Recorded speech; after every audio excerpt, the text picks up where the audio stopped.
বৈশ্বিক জ্বালানি সংকটের কারণে বাংলাদেশের অফিস সময় পরিবর্তন করে 1 ঘন্টা কমিয়ে আনা হয়েছে। মার্কেট ও দোকানপাট সন্ধ্যা 6টার মধ্যে বন্ধ করবার নির্দেশ প্রদান করা হয়েছে। ব্যাংকিং সেবা কমিয়ে বিকেল 3টা পর্যন্ত করা হয়েছে। বিবাহ ও অন্যান্য অনুষ্ঠানে আলোকসজ্জা বন্ধ রাখার নির্দেশ দেওয়া হয়েছে। 12 কেজি এলপিজি সিলিন্ডারের দাম 1 লাফে 387 টাকা বৃদ্ধি করা হয়েছে।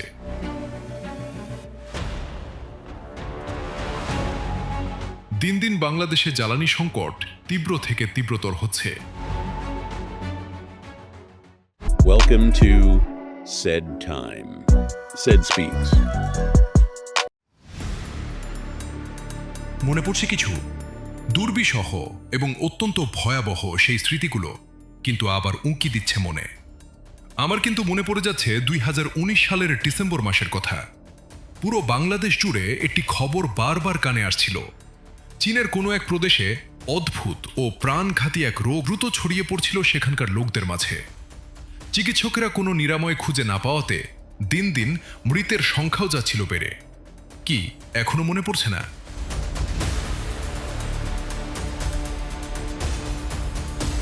সে সময়ে আমরা কি করেছিলাম? আমাদের প্রতিক্রিয়া ছিল এরকম যে ওটা তো বিদেশের রোগ, এখানে তো আসবে না। ওতে আক্রান্ত হচ্ছে তো শুধু ভিনদেশীরা, আমাদের বাংলাদেশিদের কিছুই হবে না। We are safe. তারপর পুরো বিশ্বের মতো আমরাও জানলাম রোগটির নাম করোনা বা COVID-19. That COVID-19 can be characterized as a pandemic. তার পরের ইতিহাস কারো ভুলবার কথা নয়।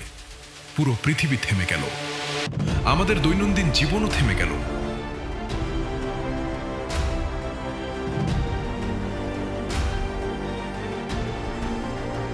আমরা অনেক কিছু হারালাম।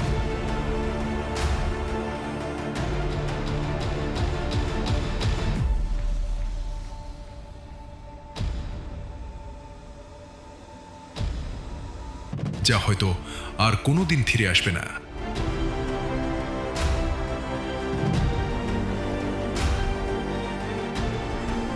সেই সময়ে আমাদের সবচেয়ে বড় ভুলটা কি ছিল জানেন? আমরা শুরুতে বিষয়টিকে গুরুত্ব দেইনি। আমরা ভেবেছিলাম this is not our problem, কিন্তু বাস্তবতা ঠিক তার উল্টো। বৈশ্বিক সংকট কখনো দূরে থাকে না, এক সময় এসে আমার ঘরের দরজায় কড়া নাড়ে।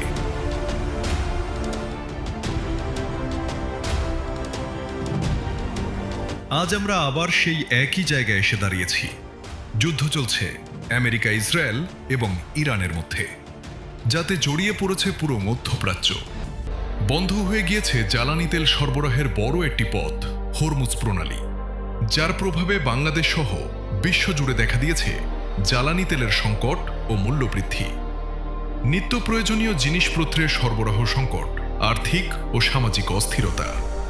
এই যুদ্ধ যদি আরও দীর্ঘস্থায়ী হয়, পরিস্থিতি করোনাকালীন লকডাউনের মতো ভয়াবহ আকার ধারণ করতে পারে। এখন প্রশ্ন হলো, এই সংকটের মুহূর্তে বাংলাদেশ কি করছে? আমরা বাংলাদেশের জনগণই বা কি করছি?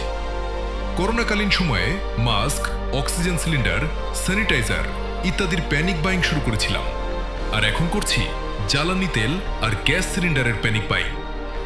সুবিধাভোগী সিন্ডিকেট ব্যবসায়ীরা বেশি দামে বিক্রির লোভে বাজারে জ্বালানি তেলের কৃত্রিম সংকট সৃষ্টি করছে।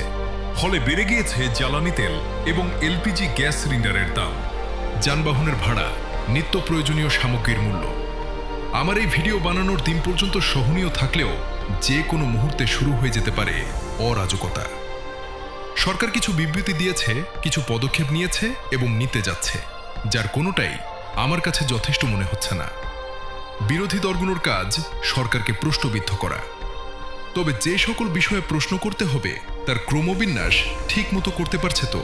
অর্থাৎ কোনটা 1 নম্বরে আর কোনটা 2 নম্বরে বুঝতে পারছে তো?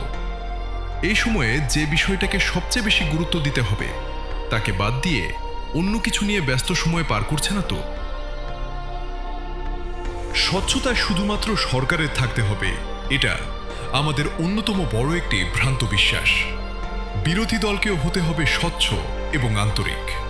ভুলে গেলে হবে না যে তারা সংসদে গিয়েছে জনগণ এবং দেশের স্বার্থ নিয়ে প্রশ্ন করতে।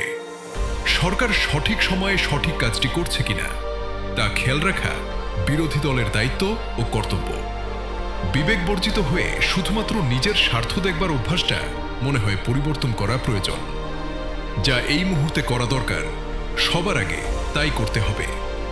জরুরি বিষয় ছেড়ে দিয়ে যা পরে করলেও চলবে তা নিয়ে দেশ গরম করে ফেলাটা ঝুঁকিপূর্ণ।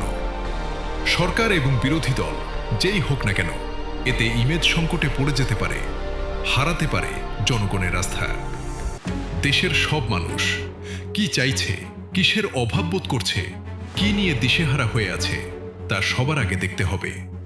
এটাই একমাত্র বিষয় যেটা সব সময় এক নম্বরে রাখতে হবে, চাই তা সরকারি বিধিমালা হোক অথবা বিরোধী দলের কোনো এজেন্ডা। করোনার সময় আমরা শিখেছি সংকটকালীন পরিবর্তনের সাথে কিভাবে নিজেদের মানিয়ে নিতে হয়। জীবনে কোনোদিন যারা মাস্ক পরিনি তারাও করোনাকালীন সময়ে মাস্ক পরিধানে দ্বিধাবোধ করেনি, তবে দেরি করে ফেলেছিলাম। এবার যেন আর দেরি না হয়। এবারের চ্যালেঞ্জ জ্বালানি তেলের সংকট, এলপিজি গ্যাসের মূল্য বৃদ্ধি, নিত্য প্রয়োজনীয় জিনিসপত্রের দাম এবং কালোবাজারি নিয়ন্ত্রণ। সংকটকে যে বা যাই পুঁজি করবার চেষ্টা করবে শুরুতেই যেন তাদের রুখে দেওয়া হয়।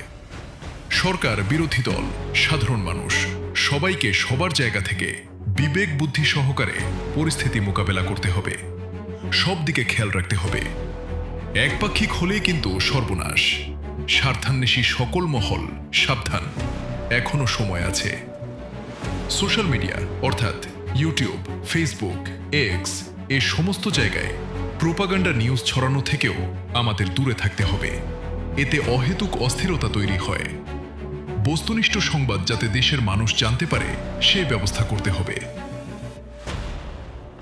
So guys, don't forget to like, share, and drop your thoughts in the comments. If you enjoy honest news, reviews, and critiques, no hype, no bias, just real perspective. Make sure to subscribe to my channel, Said Time.